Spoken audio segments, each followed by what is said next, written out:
presencia que va a tocar tu vida. Y decirle bienvenido a la casa del alfarero. Que Dios nos ayude en esta noche.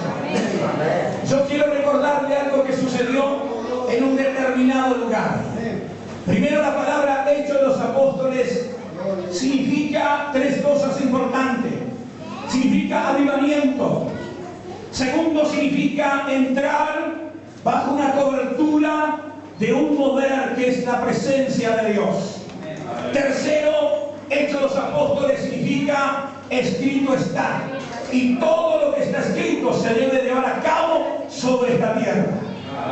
¿Por qué le digo avivamiento?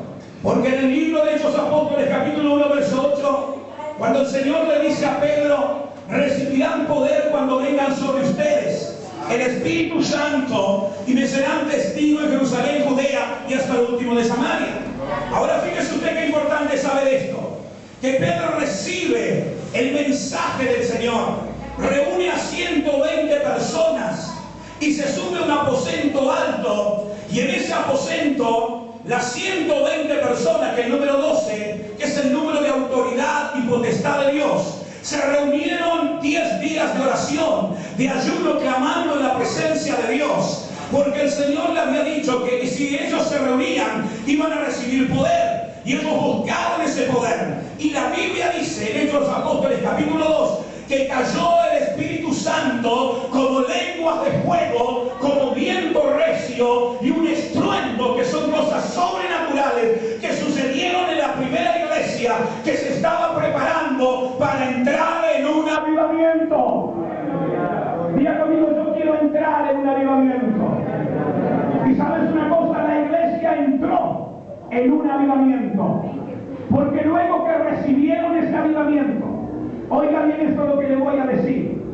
Cuando en Hechos Apóstoles capítulo 2, antes que acontezca este milagro que usted ve aquí, la iglesia vivió un avivamiento.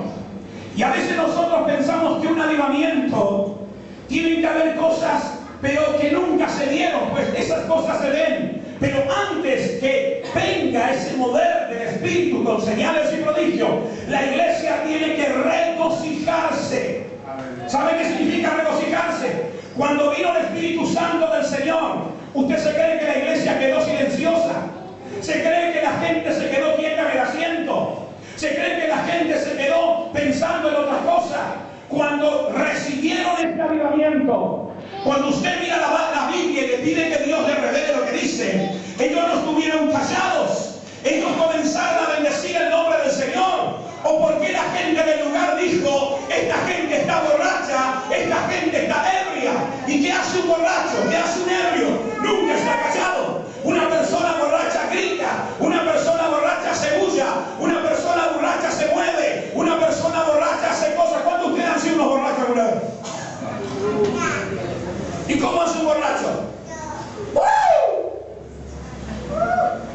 Un borracho se mueve, un borracho salta, un borracho grita y un borracho hace todo. La iglesia se emborrachó ese día. El Espíritu vino sobre ellos y ellos alabaron a Dios, tanto que la gente de la ciudad no sabía qué estaba pasando, y siempre están los chusmas que dicen, están borrachos, están ebrios, y están cantando, y están alabando a Dios, y están gritando, y están diciendo gritos de júbilo, y están diciendo aleluya, amén. ¿Quién había venido sobre ellos? El poder del Espíritu Santo. Ese poder está dentro de la iglesia. Solamente tengo que creerlo. Por eso en San Juan 7:37 dice que Jesús en el último y gran día de la fiesta dijo, el que cree en mí, ¿cuánto creen en el Señor? Como dicen las Escrituras, de su interior, ¿qué van a fluir? ¿Cuántos conocen los ríos de su provincia? En Santiago hay ríos. Y cuando crece, ¿qué pasa? ¿Qué pasa cuando crece?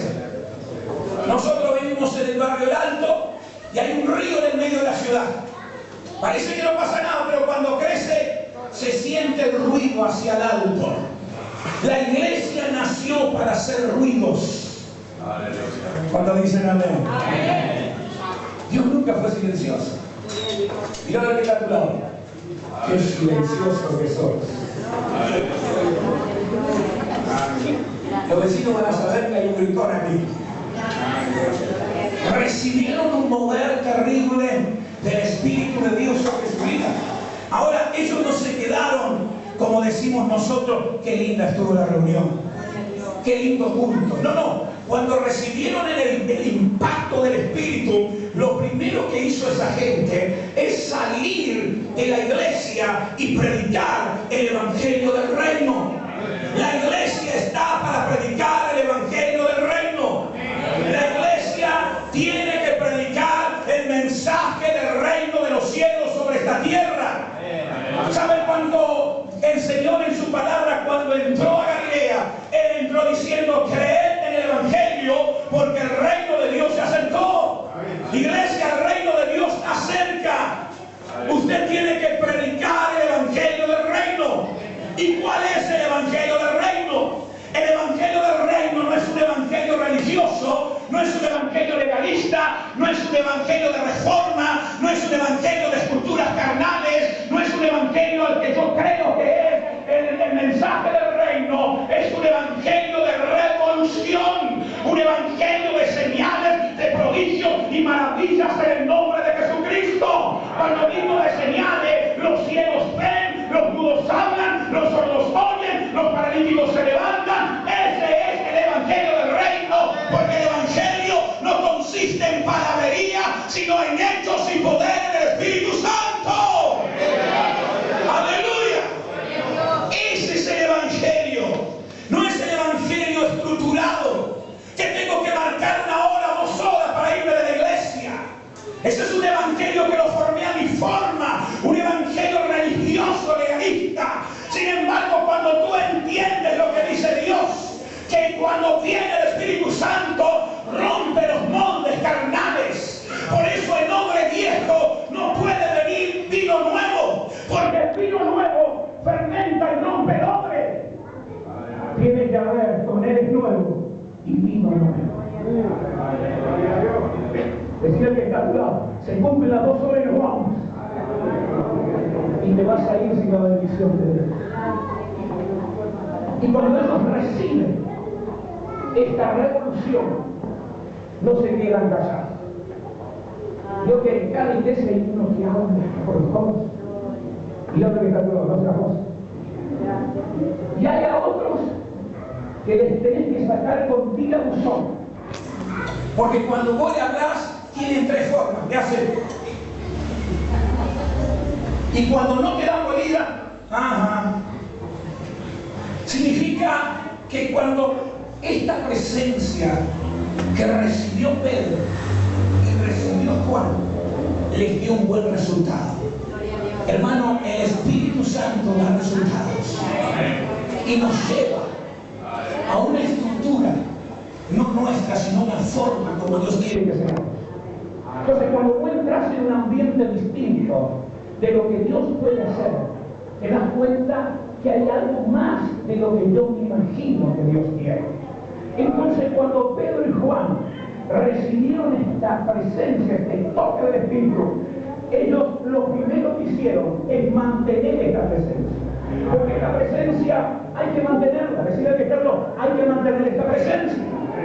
¿Y cómo se mantiene esta presencia? Orando en la presencia de Dios. Orando. Y decirle, ¿qué es eso? Orar es mantener una estabilidad espiritual. Entonces Pedro y Juan iban a la hora 9 de la oración. ¿Y de quién aprendieron ellos? Aprendieron de Jesús. Jesús le dijo que tienen que velar y tienen que orar para no entrar en ¿qué?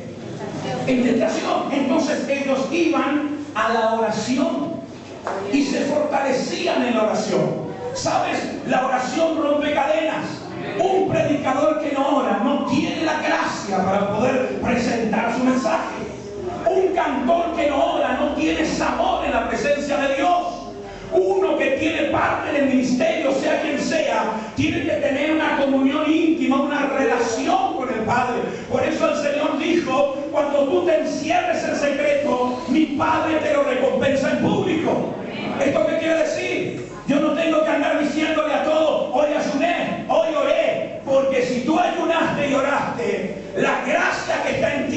se van a